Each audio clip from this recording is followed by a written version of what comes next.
Hi guys, good morning. Today we are going to discuss about something very special. നമ്മൾ B1 B2 വിസയുടെ പല വീഡിയോകൾ കണ്ടു. എങ്ങനെയൊക്കെ B1 B2 വിസയ്ക്ക് വേണ്ടി പ്രിപ്പയർ ചെയ്യണം, എങ്ങനെയൊക്കെ നല്ല രീതിയിൽ നമുക്ക് റിസൾട്ട് ഉണ്ടാക്കിയെടുക്കാം, അതിനെക്കുറിച്ചൊക്കെ ഒരുപാട് വീഡിയോകൾ നമ്മൾ ഇതുവരെ കണ്ടു. ഇൻസൈഡർ സീക്രട്സ് ആണ് നമ്മൾ ചർച്ച ചെയ്യാൻ പോകുന്നത്. കാരണം ഈ 10 കാര്യങ്ങൾ ശ്രദ്ധിച്ചു കഴിഞ്ഞാൽ നിങ്ങൾ ചാൻസ് ഓഫ് റിജക്ഷൻ ഒരു 80% നിങ്ങൾക്ക് കുറയ്ക്കാൻ പറ്റും. ഇതാണ് ഏറ്റവും ഇമ്പോർട്ടൻ്റ് ആയിട്ടുള്ള 10 കാര്യങ്ങൾ. ഈ 10 കാര്യങ്ങൾ നമുക്ക് തുടങ്ങാം. ഒന്നാമത്തെ കാര്യം, നിങ്ങൾ DS-160 ക്ലിയർലി ഫോക്കസ്ഡ് ആയിരിക്കണം.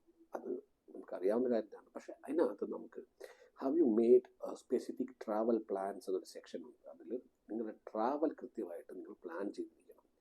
ആ ഡേറ്റിൽ പോയില്ലെങ്കിലും വന്നില്ലെങ്കിലും കുഴപ്പമില്ല, ആ ഫ്ലൈറ്റിൽ കയറിയില്ലെങ്കിലും കുഴപ്പമില്ല. പക്ഷേ നിങ്ങൾക്കൊരു വ്യക്തമായിട്ടുള്ള പ്ലാൻ ഉണ്ടായിരിക്കണം. അപ്പോൾ ആ ക്വസ്റ്റ്യൻ ആൻസർ ചെയ്യണം.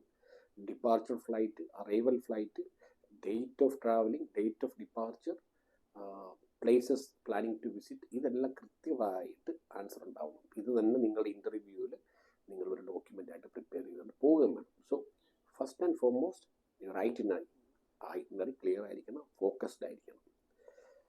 രണ്ടാമത്തെ കാര്യം, US contact info. US contact info എന്ന് പറയുന്ന ഒരു സെക്ഷനുണ്ട്. US നിങ്ങൾക്ക് ആരെങ്കിലും കോൺടാക്ട് ഉണ്ടോ, അയാളുടെ പേര്, മൊബൈൽ നമ്പർ, അഡ്രസ്സ് കൃത്യമായിരിക്കണം. മൊബൈൽ നമ്പർ റീച്ചബിൾ ആയിരിക്കണം. അത് നിങ്ങൾ വിസ കിട്ടിക്കഴിഞ്ഞിട്ട് ഇമിഗ്രേഷൻ ടൈമിൽ അത് ആവശ്യം വരും. CBP ഇൻ്റർവ്യൂ നടക്കുമ്പോഴത്തേക്ക് ചിലപ്പോൾ അവർ ഈ US കോൺടാക്റ്റിനെ വിളിച്ച് എൻക്വയറി ചെയ്യാം, കാരണം നിങ്ങളെ അറിയാവുന്നു. മനസ്സിലായോ? സോ അത് ക്ലിയർ ആയിരിക്കണം. 2, ഒരിക്കലും സാലറി, കമ്മീഷൻ, സർവീസ് ചാർജ് അല്ലെങ്കിൽ സാമ്പത്തികമായിട്ടുള്ള ഒരു നേട്ടവും നിങ്ങളുടെ ഇൻ്റർവ്യൂവിൽ പറയാൻ പാടില്ല. അത് ബിസിനസ് ട്രിപ്പായാലും ടൂറിസ്റ്റ് ട്രിപ്പായാലും അല്ലെങ്കിൽ നിങ്ങളുടെ സാമ്പത്തികമായിട്ട് നിങ്ങൾ അമേരിക്കയിൽ വരുമാനം ഉണ്ടാക്കുന്നതെന്ന് ഒരു ക്ലൂവും കൊടുക്കാൻ പാടില്ല. നിങ്ങൾ കാശുണ്ടാക്കാനുള്ള ഒരു കാര്യവും മെൻഷൻ ചെയ്യാൻ പാടില്ല. ഇതാണ് 3ാമത്തെ കാര്യം.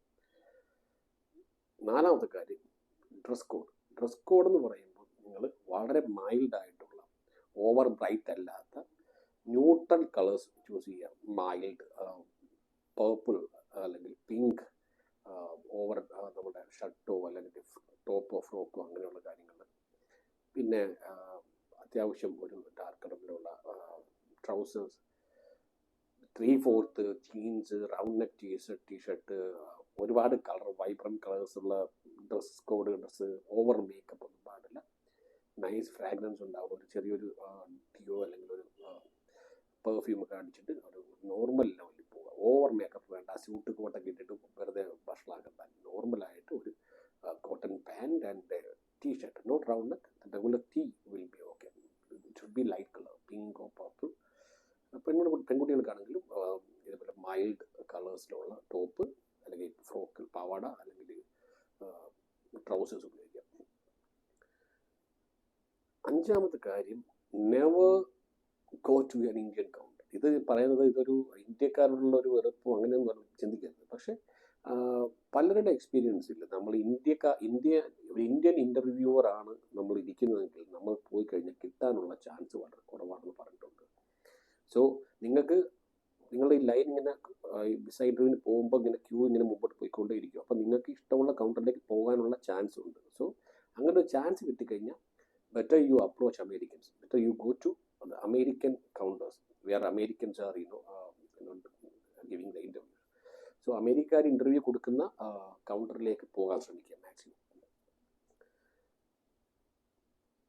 പിന്നെ ഏറ്റവും വലിയ കാര്യം, എല്ലാ ഡോക്യുമെൻറ്റ്സും നിങ്ങൾ ഈ വിസയായിട്ട് ആപ്ലിക്കേഷനുമായിട്ട് ബന്ധപ്പെട്ട എല്ലാ ഡോക്യുമെൻറ്റ്സും കരുതുക.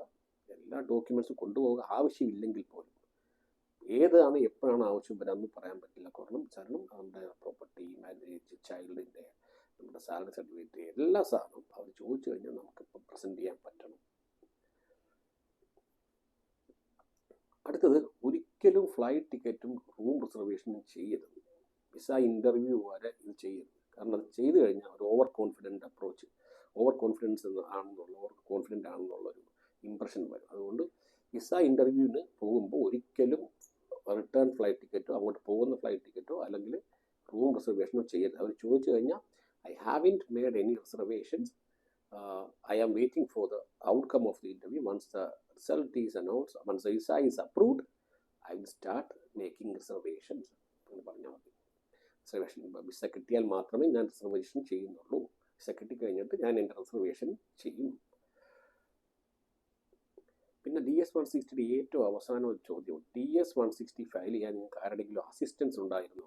അത് എപ്പോഴും നോയാകാൻ ശ്രദ്ധിക്കുക. നിങ്ങൾ തന്നെ ഫീൽഡ് ചെയ്തു എന്നുള്ളൊരു ഇമ്പ്രഷൻ അവർക്ക് വരട്ടെ. മനസ്സിലായോ? അതൊരു പോസിറ്റീവ് സൈഡാണ്. അത് വേറെ ഒരുപാട് റീസൺ ഉണ്ടെന്ന്. അതുകൊണ്ട് എപ്പോഴും DS-160 ഫീൽഡ് ആരാണെന്ന് ചോദിച്ചു കഴിഞ്ഞാൽ നിങ്ങൾ തന്നെയാണ്, നോ അസിസ്റ്റൻസ് എന്ന് മാത്രം പറയുകയാണ്.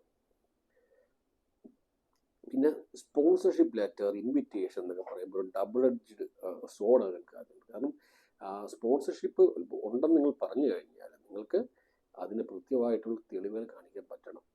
പക്ഷേ ടൂറിസ്റ്റ് വിസയിൽ പോകുന്നവർ ഒരിക്കലും ഈ ഇൻവിറ്റേഷൻ ലെറ്റർ കൊണ്ട് പോകുന്നത് നന്നായിരിക്കില്ല. അതൊരു ഫാമിലി മെമ്പർ ആയാലും ഒരു ഫ്രണ്ട് ആയാലും അതൊരു അഡ്വേഴ്സ് എഫക്റ്റ് ഉണ്ടാകും. കാരണം നിങ്ങൾ അവരുടെ കൂടെ അവരുടെ സപ്പോർട്ടോടു കൂടി മുമ്പോട്ട് പോകുന്ന തോന്നലുണ്ടാവും. But even if you are mentioning summon, നിങ്ങൾ പറയുക I'm not going to stay with them, അവരുടെ കൂടെയല്ല ഞാൻ താമസിക്കുന്നു, I have made my own, എനിക്ക് എൻ്റെതായ പ്ലാനുണ്ട്, ഞാൻ ഓൺ എക്സ്പെൻസസിലായിരിക്കും താമസിക്കുന്നത് പറയുക.